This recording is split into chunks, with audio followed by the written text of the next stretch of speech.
বাংলাদেশের ক্রিকেটে death over মানে কি? এটা শুধু 18, 19 কিংবা 20 নম্বর ওভার না, এটা হলো চাপ, ভয়, সাহস আর মানসিক শক্তির পরীক্ষা। যেখানে এক বলে ম্যাচ জিতে যায় আর এক বলেই নায়ক ভিলেন হয়ে যায়। এই জায়গাটাই বছরের পর বছর আমাদের সবচেয়ে দুর্বলতা ছিল।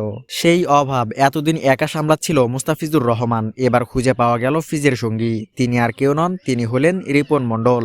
বাংলাদেশের ইতিহাস দেখলেই বোঝা যায় আমরা নতুন বল সামলাতে পারি, স্পিন দিয়ে ম্যাচ ঘোরাতে পারি, কিন্তু শেষ 5 ওভার সেখানেই হোঁচট। কারণ ডেথ ওভার শুধু স্কিল না, এটা মাথার খেলা। বিশ্ব ক্রিকেটে মালিঙ্গা, স্টার্ক, বুমরাহ এই নামগুলো ভয় তৈরি করত ব্যাটসম্যানের মাথায়। বাংলাদেশে সেই ভয়টা ছিল না, কিন্তু হঠাৎ করে একজন বোলার চুপচাপ এসে হিসাবটা বদলে দিতে শুরু করলো।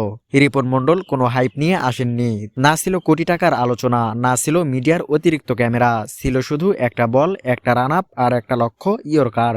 ডোমেস্টিক ক্রিকেটে বিশেষ করে শেষ ওভারগুলোতে তার নাম ধীরে ধীরে আলাদা করে চোখে পড়তে শুরু করে। কারণ যখন সবাই লেন্থ মিস করে, রিপন তখন বলটা রাখে ঠিক জায়গায়। রিপন মণ্ডলের সবচেয়ে বড় শক্তি কি? তার শক্তির জায়গা হলো কন্ট্রোল, ভেরিয়েশন নয়, এক্সিকিউশন, ভয় না পাওয়া মানসিকতা। সে জানে ডেথ ওভারে 4 ছক্কা খাওয়াই স্বাভাবিক, কিন্তু প্যানিক করাই অপরাধ। তার ইয়র্কার বুকের জোরে করা না, মাথা ঠান্ডা রেখে করা। তার স্লোয়ার দেখতে সাধারণ, কিন্তু টাইমিং নষ্ট করে দেয়। আর সবচেয়ে বড় কথা, সে একই ভুল বারবার করে না। ডেথ ওভার মানে 30 থেকে 40 হাজার দর্শক, ড্রেসিং রুমের চাপ, ক্যামেরার জুম। এই জায়গায় অনেক বোলার ভেঙে পড়ে, কিন্তু রিপনের চোখে ভয় কম, ফোকাস বেশি। তার শরীরী ভাষা বলে, 4 মারও সমস্যা নেই, পরের বলটা আমার। এই মানসিক দৃঢ়তাই তাকে অন্যদের থেকে আলাদা করেছে। আমরা তুলনা করতে ভালোবাসি, মালিঙ্গা, বুমরাহ না, রিপন মণ্ডল এখনো শেখার পথে। কিন্তু সম্ভাবনার জায়গায় দাঁড়িয়ে সে ইতিমধ্যেই অনেক দূর। বাংলাদেশ যদি কখনো এমন বোলার পায় যাকে অধিনায়ক শেষ ওভারে বল তুলে দিতে পারে চোখ বন্ধ করে, রিপন সেই তালিকায় ঢুকে পড়েছে।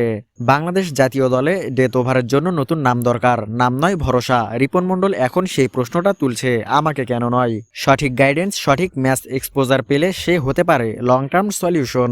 রিপন মণ্ডল এখনও তার গল্পের শুরুতে, কিন্তু প্রতিটা ইয়র্কার দিয়ে সে লিখেছে আত্মবিশ্বাসের সেরা লাইন। বাংলাদেশের ক্রিকেট আর একজন ডেথ ওভার কিং খুঁজছে, হয়তো উত্তরটা ইতিমধ্যেই আমাদের সামনেই দাঁড়িয়ে আছে। নামটা মনে রাখুন, রিপন মণ্ডল। কারণ ডেথ ওভারে রাজা চুপচাপ আসে, কিন্তু রাজত্বটা হয় দীর্ঘ।